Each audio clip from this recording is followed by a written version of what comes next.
Welcome everyone to Network Fundamentals for Developers. This is primarily about how computers talk, not how people talk.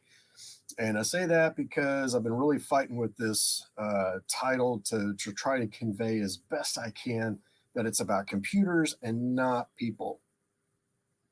So I really think that developers need to know more about how computers talk because there's a lot more web developers out there, not just designers, but I mean like web application developers, as well as cloud developers. And I believer that as you understand more about networking, you have a better sense of how your applications run. So what we're going to do is we're going to start off very simply with things like, of course, my clicker doesn't want to work right when I need it. We'll just edit this part out of a live event.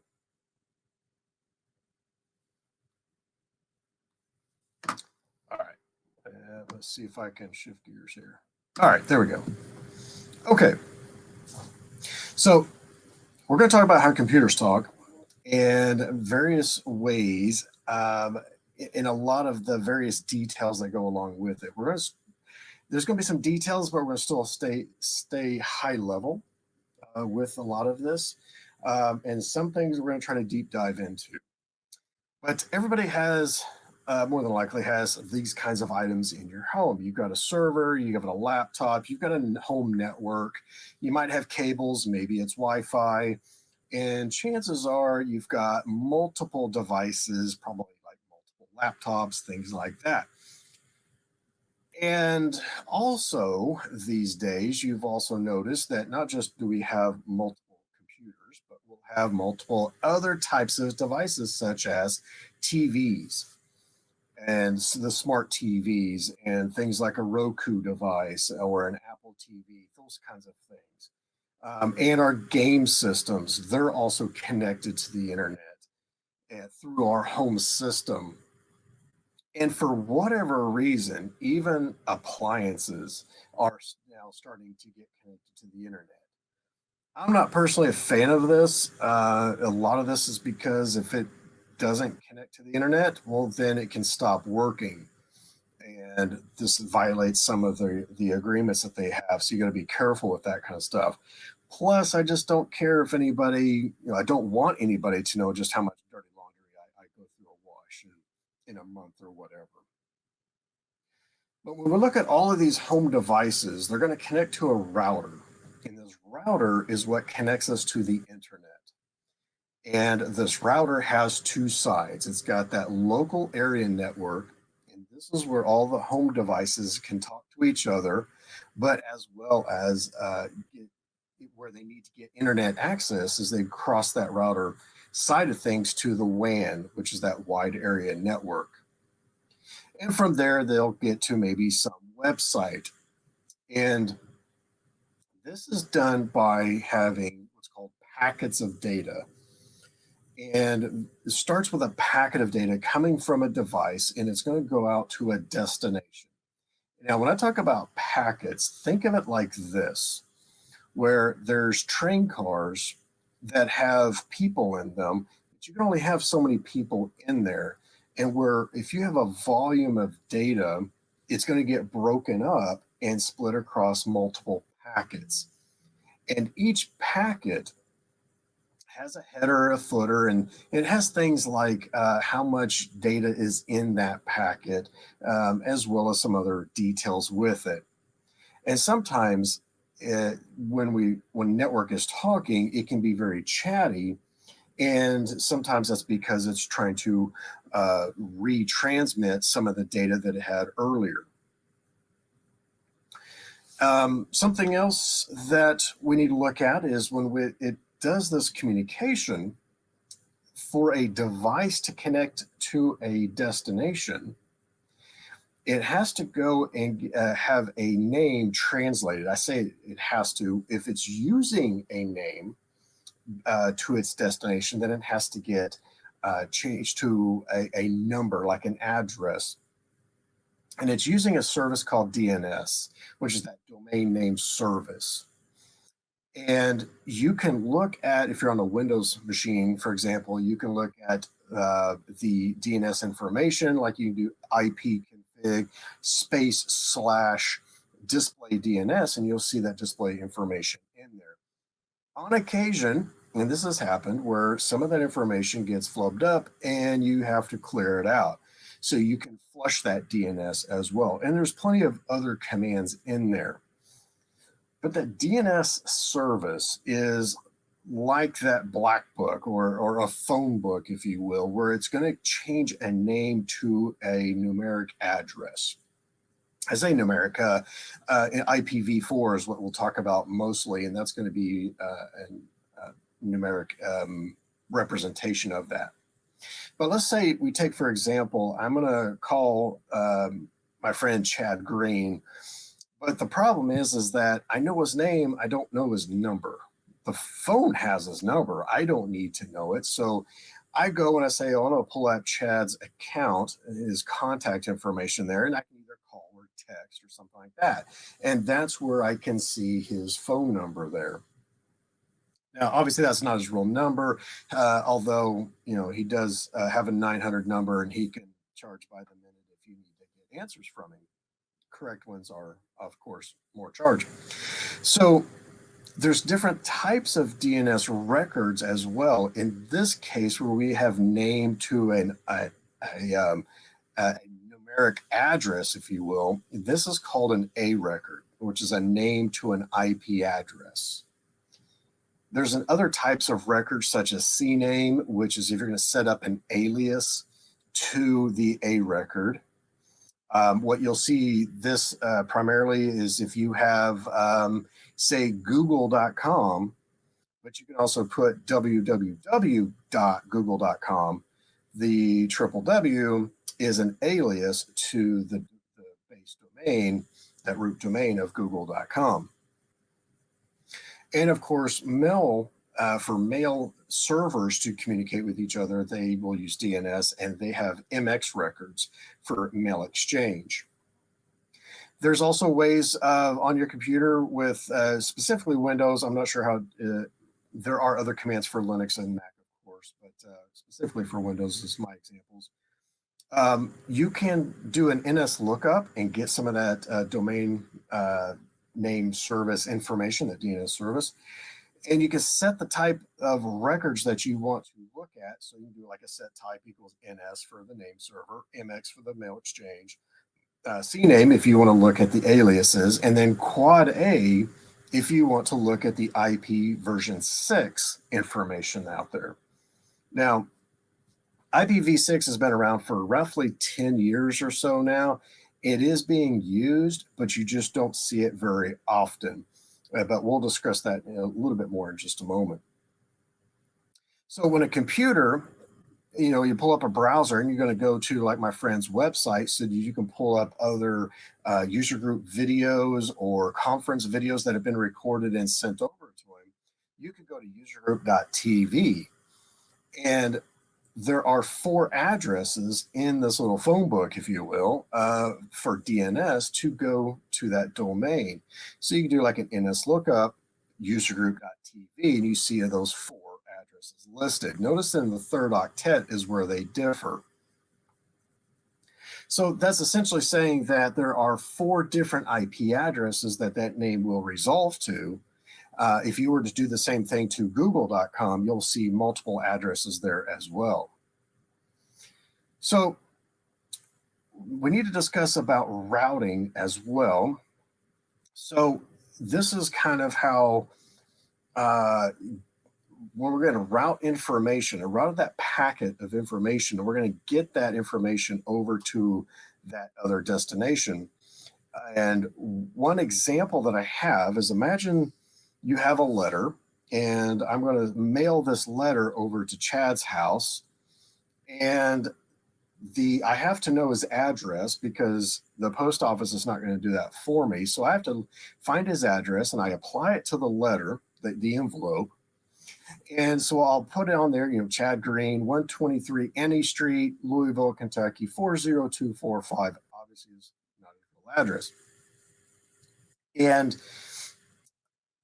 the way that the post office is going to handle this is it's going to look at that address in reverse. So it's going to look at 40245 and say, is the letter already in the zip code that it's destined to?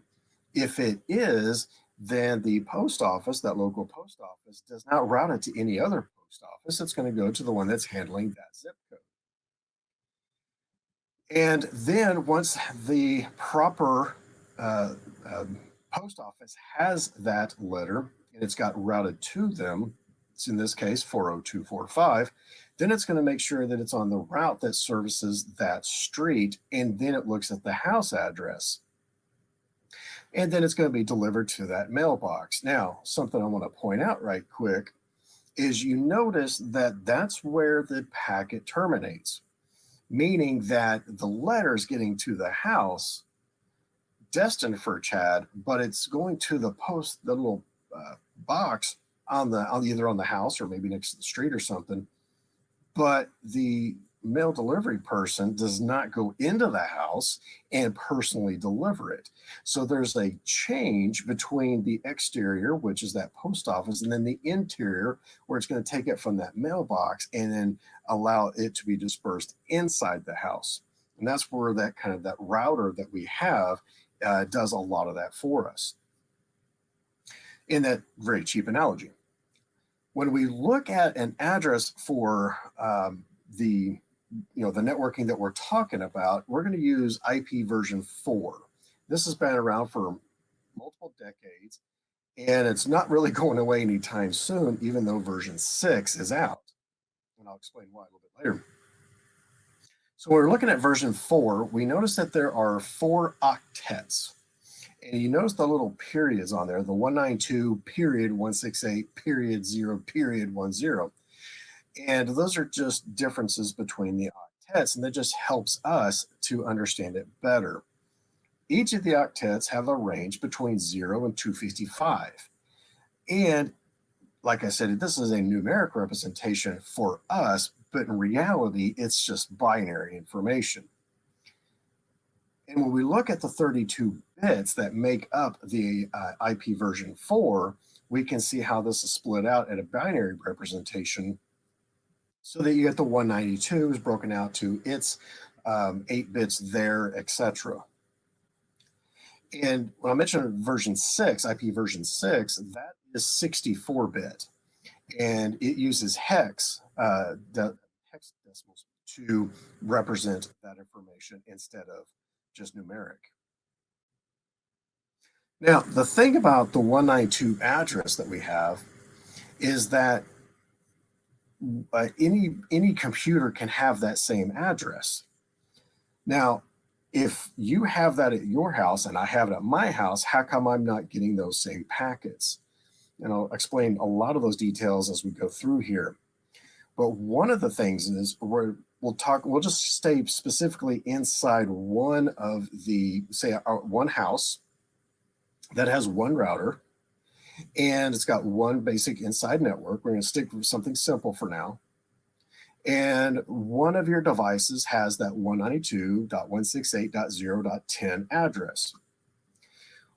Well, there's additional information that go along with this called a subnet mask.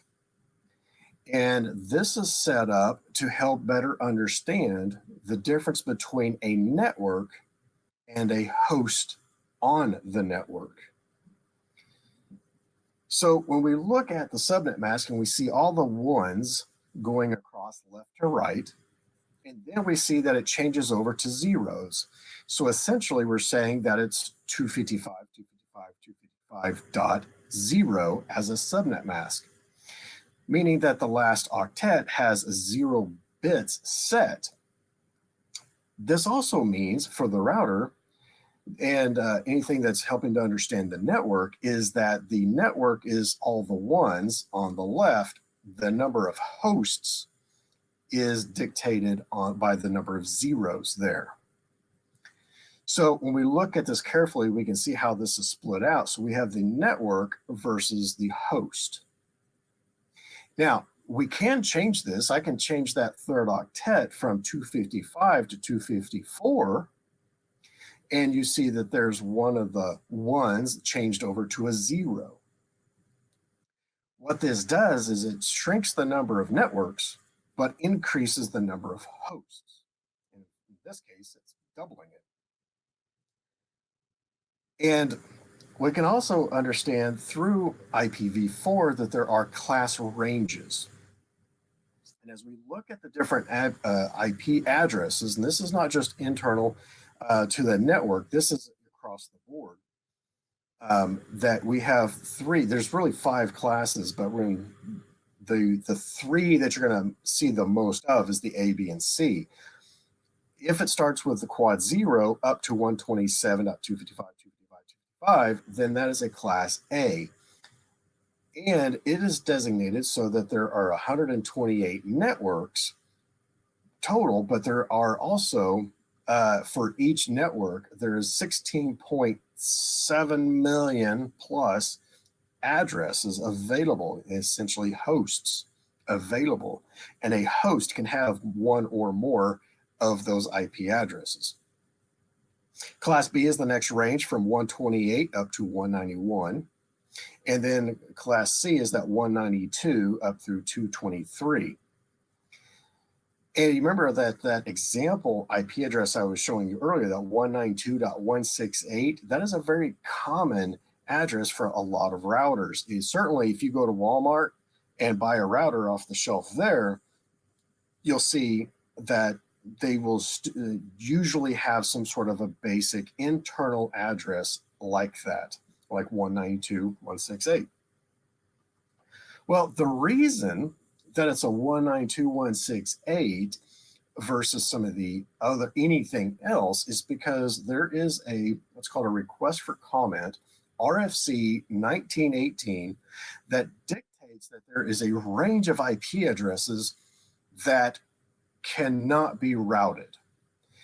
Now, the routers are simply sticking to a rule. Mathematically, it doesn't care. But the rule is that if we want to have what's called a 10 network, then anything in the 10.0.0.0 range will not be routed out, which means that I cannot have a public IP address that's in that range. The same for the 172.16 or the 192.168. So when you have a router and you're looking at your internal network, you can see that you'll have a beginning network range, a network address that is one of those 3. Now, if you do have, as some routers provide this, you can provide multiple networks, internal networks. My Ubiquity router, I can have multiple networks, for example, and so I can do a 10 network, etc. But you can also do not have to stick with the size of that network. So notice that I have a 10 network here, and it's a starting range of 10.0.0.0, and I can have up to 16.7 million hosts on there. Maybe I want to chunk that up, and so that I don't have one giant network, but I have several networks split up. Now, this is called network sizing, and which is something that we have to discuss specifically when you're setting up a cloud environment. So when we talk about how big of a network do we need to understand what are we really anticipating for the number of IP addresses, the number of hosts that are going to be living and working inside this one network. And that can vary, but you definitely want to be very careful how you size it. For example, if you have a small network and that only allows 16 addresses, and then you have more growth and you want to add more and more servers, you're going to run out of IP addresses. And then you're going to have to kind of do a leapfrogging over to another address space that provides more IP addresses. You want to try to avoid that. So you need to understand your needs before you kind of really nail down the size. But for these examples, let's take the assumption that we're going to have our 10 network, and we're going to do what's called a /24, which means that I want the first 24 bits from the left to be on, and then the rest are zeros. What this says is that on one network, I can have up to 256 addresses. I can also turn this a little differently. Say, what if I move the line over a little bit? What if I did a /23? Well, now it's not 256. Instead, it's one network of 512. But I can also have subnets that break up that spot. They break up that one network. So now 512 as a network size, but I can have two that are 256. Well, I could also flip it the other way and say, maybe I got 256 addresses on the network, but I can also break that up to 128 across the two. You don't have to have only one or two subnets. You can have quite a few. I can break up that 512 network to 128 on this first subnet, 128 on the next, 64 on the next, etc., etc. And notice that /25, the /26, the /23 on there, we're going to discuss that in more detail in a moment, but that's helping to quickly convey the size of the network that we're talking about. And just another example of what if I have a /25? So now let's say I got 128 addresses and I'm broken it up into 32 ranges apiece. So I got a /27. Why would I worry about breaking these up into multiple subnets? Well, there's a thing called microsegmentation that you can do, but you might do something like having a subnet that's specifically for maybe my public facing items. Maybe it's a server, maybe it's a load balancer, and it's going to be in the DMZ area. It's simply a subnet that's designated for that purpose. Maybe the next subnet, I've got web servers. Then the next one, I've got different type of servers, maybe different types of application servers. And also in the next subnet, I've got my database servers. And I can do various things like that. So you have the ability to have a network and then break them up into multiple subnets so that you have specific purposes. This also provides you opportunity for security with each of the subnets. We'll get into that more in just a moment. So I mentioned that /25 and the /27 being a way of quickly conveying a designation of a network size. And this is what's called CIDR, the classless interdomain routing. And it's simply a number that helps us to understand the number of bits that are one or on, starting from the left when we look at the binary representation, to help us understand the size. It's a lot easier to, if I'm talking with someone else and they go, well, we have a basic 10 network /24. Okay, well then I understand you have 256 available IP addresses.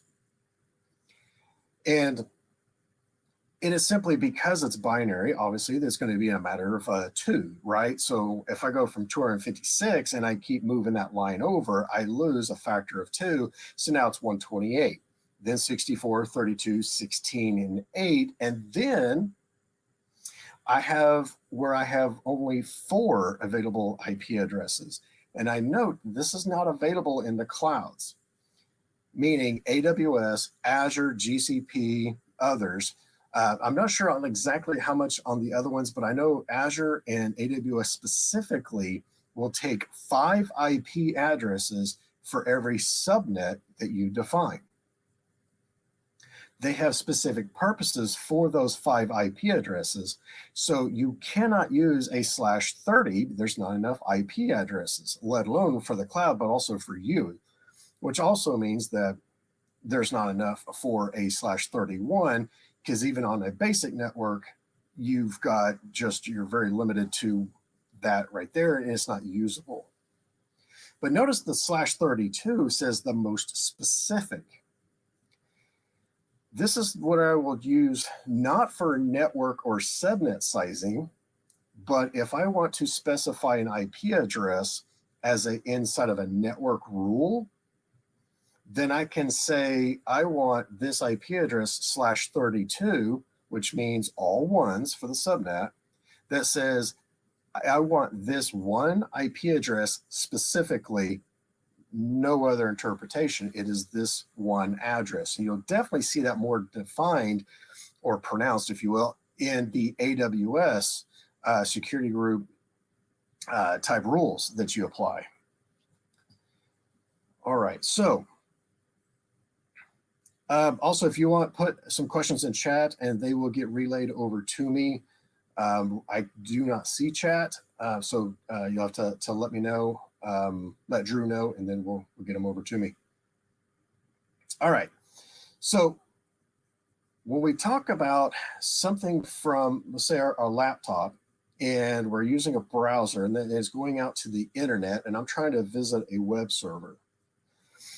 Now, my laptop can have an internal IP address that's helped and managed by that router. Let's say it's a 192.168.0.5.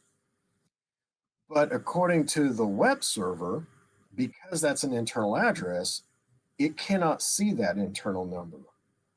Instead, it sees the public side of that router, and I'm just picking a number, 40.138.210.98, that, let's just say that's the public IP address for that router. Notice that that IP address is not inside that RFC 1918, therefore it is a routable address, meaning packets from one router to another will route that information to and from that address. But what I have going on here, and you notice that there's a website on there too, whatismyipaddress.com. If you want to see what your public IP address is, you can go to that website and it will tell you what that is. There's other ways to do that, but that's one of the quickest way of doing it.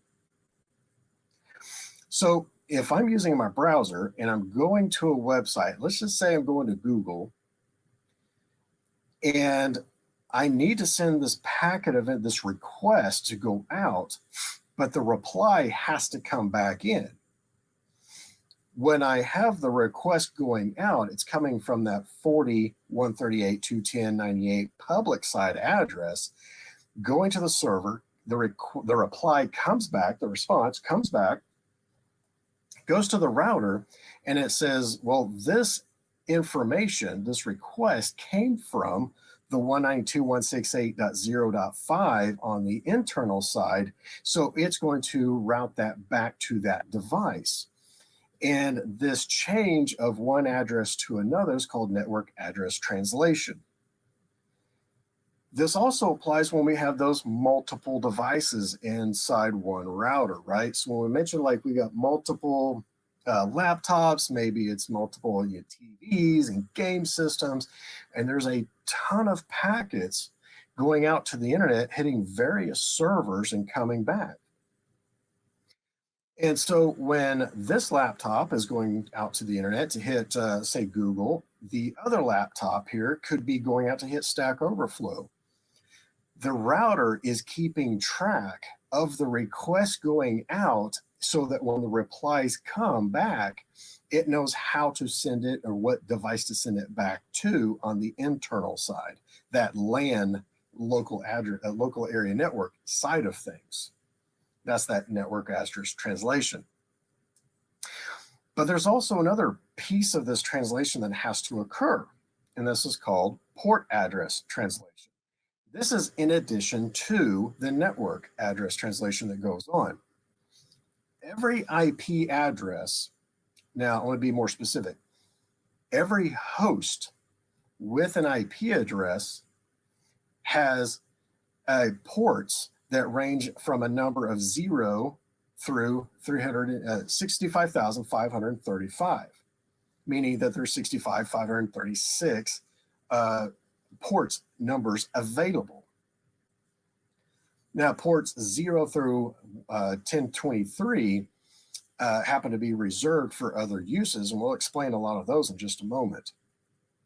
But let's go through another scenario here. As I have a request going out, from one of the laptops, it's coming out that public address, but it's going to go out with a port number from a port number as well. So the reply comes back to that IP address and with the port number. And that is what is also translated back to that device.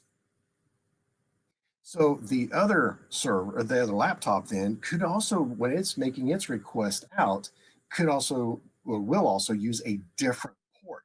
Not really guaranteed to have the next numeric port in this example, but it will be a different port.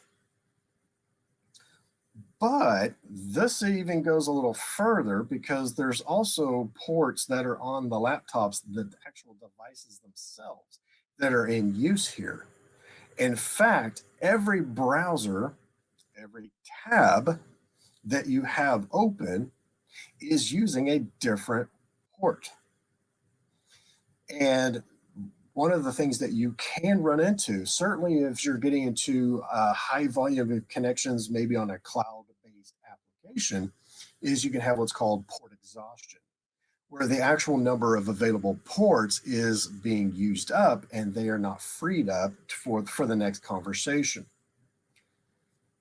Meaning that each port, when the traffic across that port is stopped and there's an idle time, then the router will free up that port for another conversation.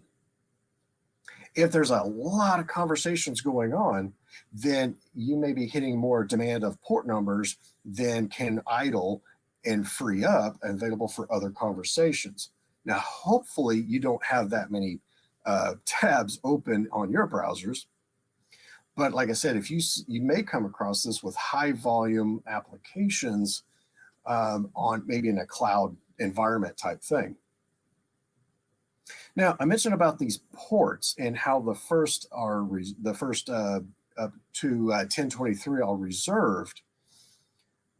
This is a quick list of a few that are known across the board. Is like 20 and 21 for FTP type of communication, 22 for SSH. So if you're going to connect to a server, you're going to that IP address and you're going to SSH to that address to that server so that you can log in. It's going to do what's called secure shell, but it's going to go to port 22. SMTP, Simple Mail Transport Protocol, is on 25. That DNS we were talking about earlier, when it needs to do a lookup for a name to an address, that is done on port 53. And to note, it's actually done with UDP, which we'll talk about that difference in just a moment.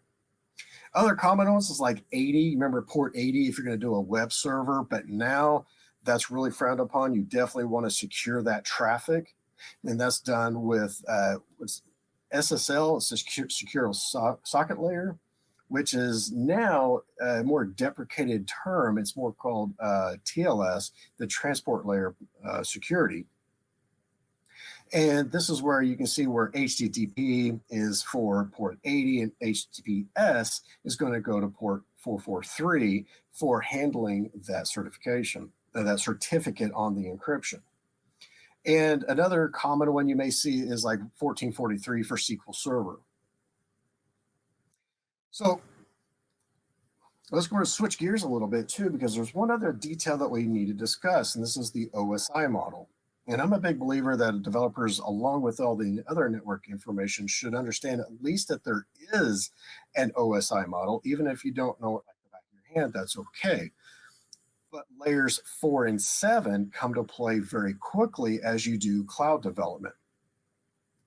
Now, starting on layer 1, that's that physical layer.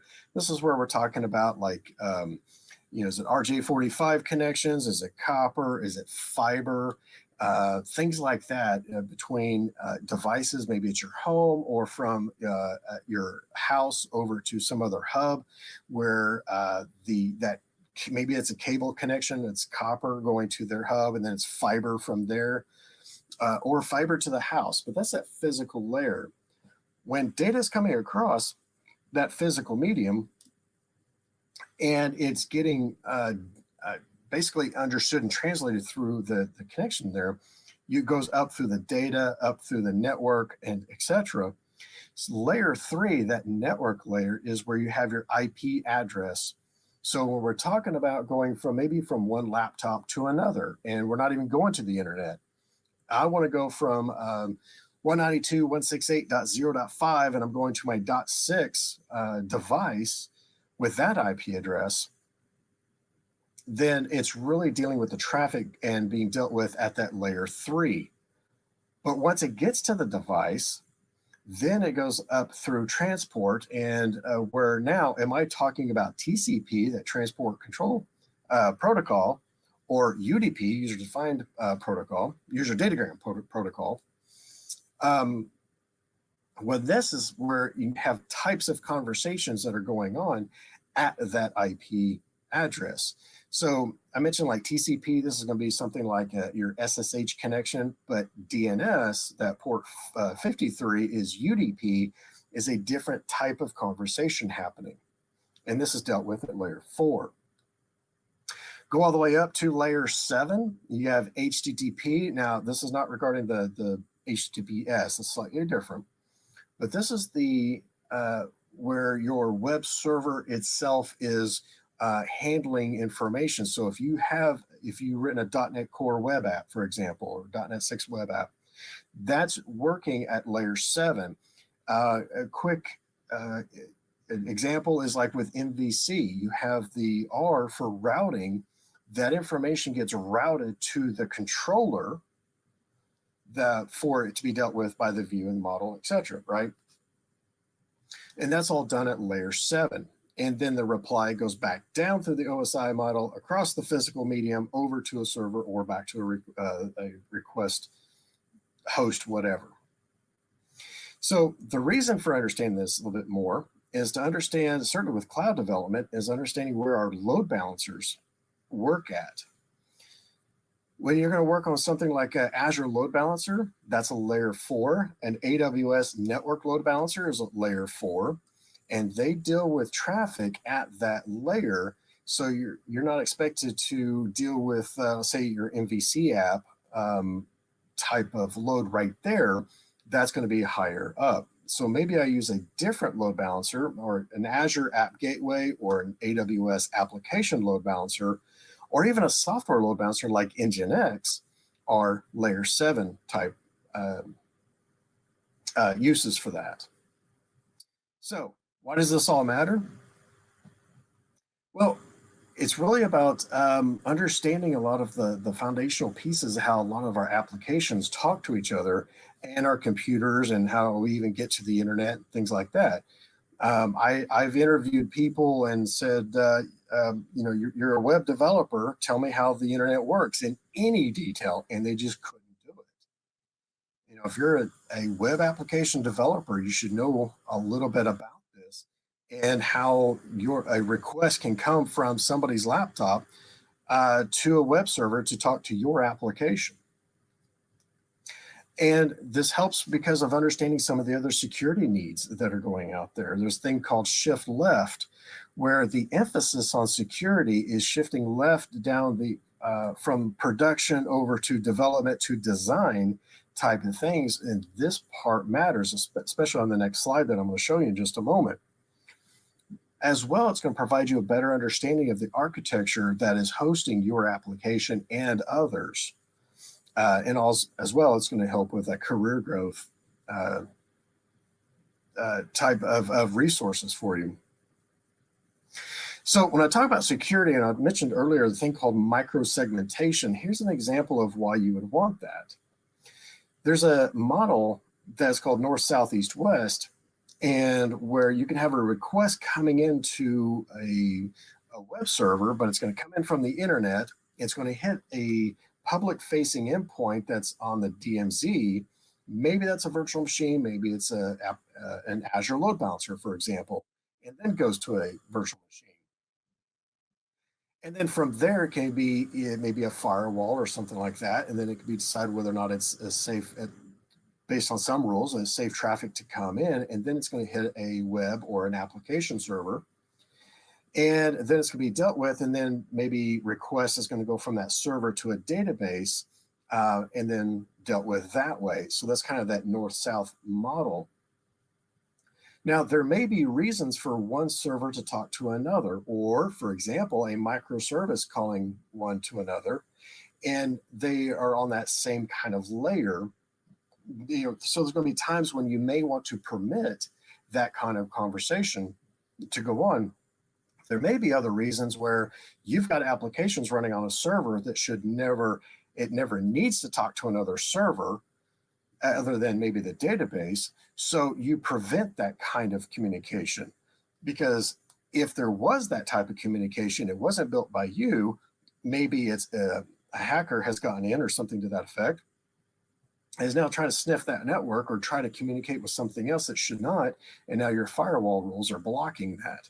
So you have that microsegmentation to help add security to those subnets if you break it out this way. All right. So let's talk about networking, the virtual networks as far as clouds. In Azure, that virtual network can look something like this. I can have multiple subnets.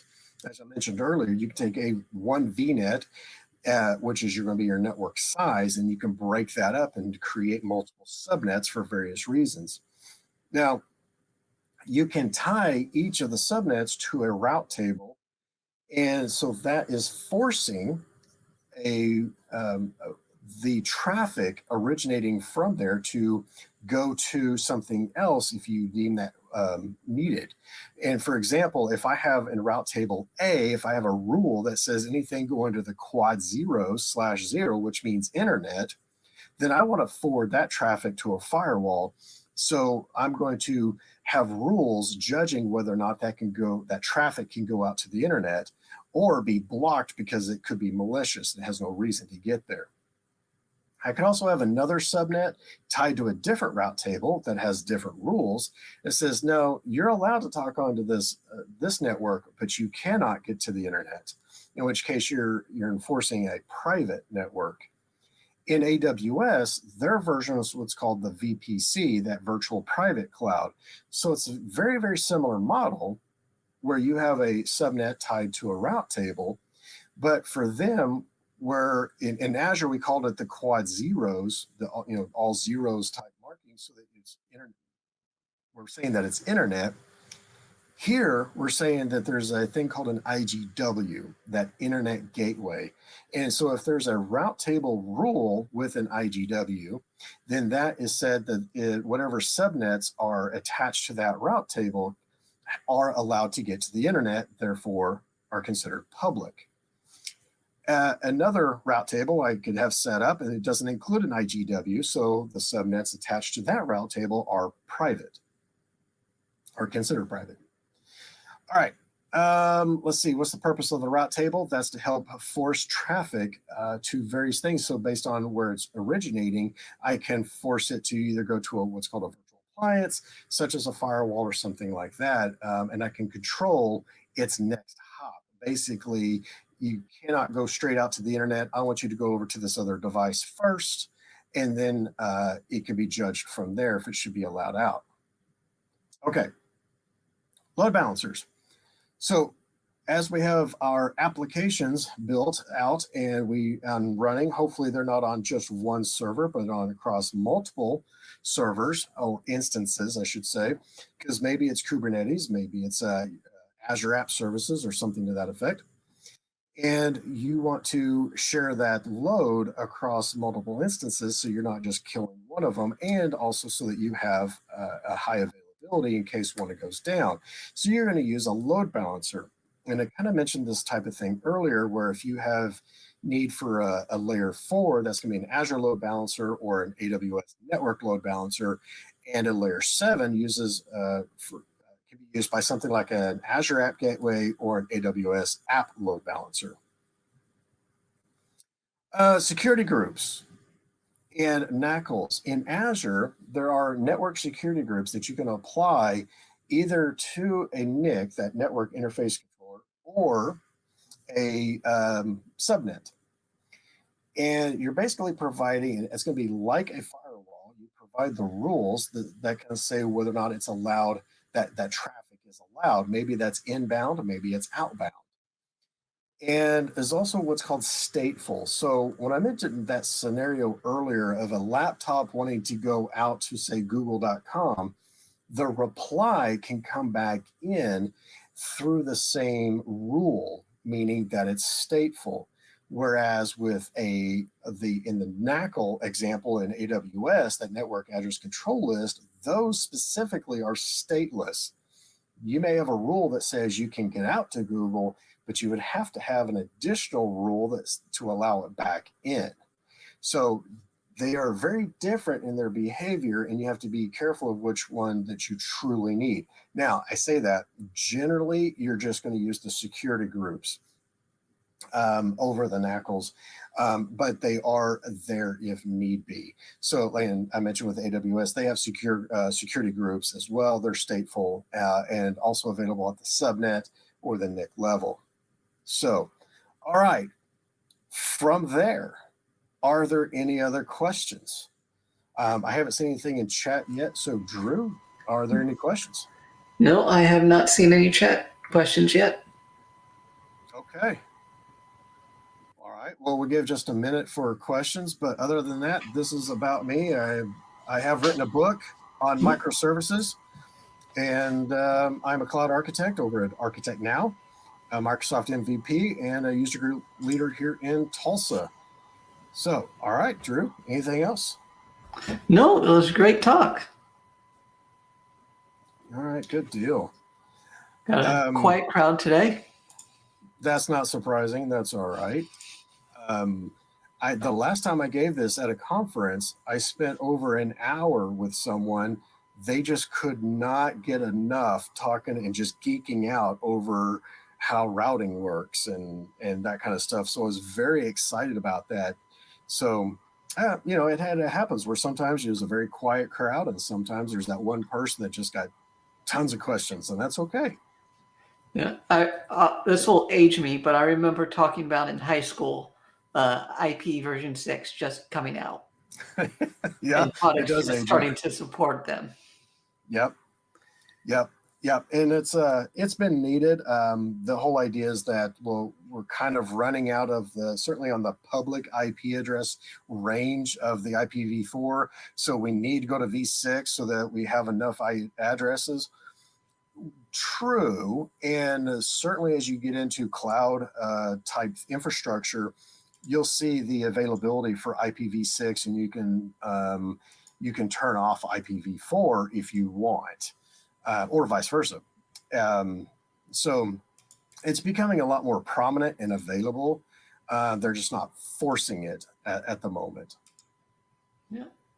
I know with my local ISP, I still don't get IPv6 in the home yet. Oh, wow. Yeah. I don't know if I do. I haven't even tried, but. Yeah. It's been slow going, and it'll probably still take years before it replaces v4. Yep. Understandable. All right.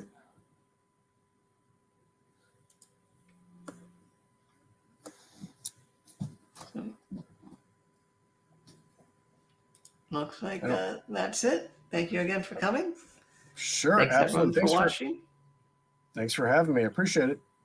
Yep. Hope we can see you again. I don't believe we have anything lined up for next month just yet. So if anyone would like to give a talk here, we have on our GitHub we have on our GitHub, HR Nugs GitHub, where you can sign up. Yeah, I highly recommend it. Anybody wants to start talking with a user group, find a user group that'll help you out, and I highly recommend it. That's how I got started, and it's been great. with that, I'll end the broadcast. Okay.